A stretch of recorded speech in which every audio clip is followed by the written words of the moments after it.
There was a time when WWE felt real. Not in the sense of physical punches landing or blood being spilled, but in the way storylines pulled you in, made you care, and blurred the line between fiction and reality.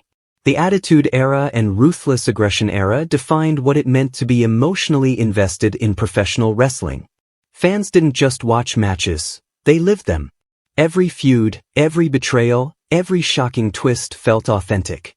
Now, as Triple H leads the company creatively, he faces the monumental task of recapturing that lost magic and making WWE feel real once again. Under Triple H's leadership, WWE has certainly changed. The presentation is more grounded, storylines have longer arcs, and superstars are given space to express their personalities. Gone are the days of overproduced segments and constant rematches.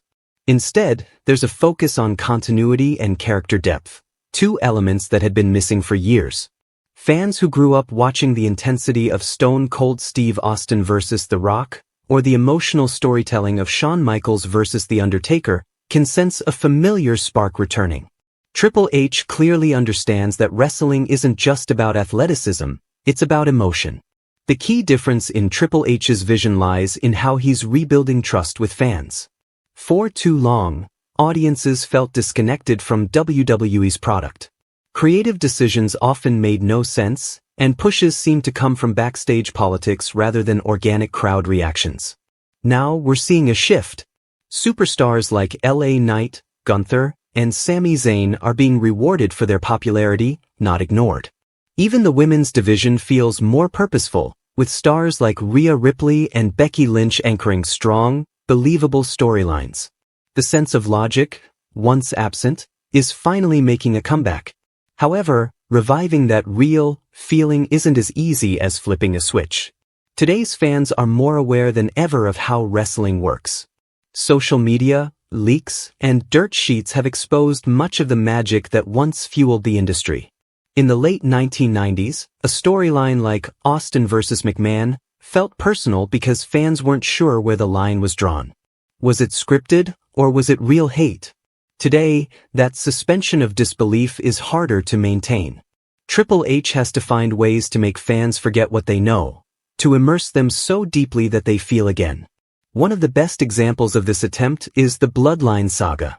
Under Triple H's creative guidance, the storyline has become one of the most layered and emotionally complex arcs in WWE history.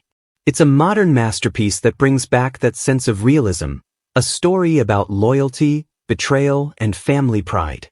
Fans debate every move, every promo, and every facial expression. That level of engagement hasn't been seen since the days of The Rock and Austin. It proves that when done right, long-term storytelling can still make wrestling feel authentic. But there's still work to do. Some fans argue that WWE remains too predictable or overly polished. Others believe that the product, while improved, still lacks the raw edge that made past eras so unforgettable. Triple H must balance modern expectations with the chaos that once made WWE must-see television. The unpredictability, the shock value, the emotional roller coasters, these are what fans crave. To bring back that real feeling, WWE must continue taking risks, allowing superstars to speak from the heart and letting storylines evolve naturally instead of forcing them. At its core, professional wrestling is about connection.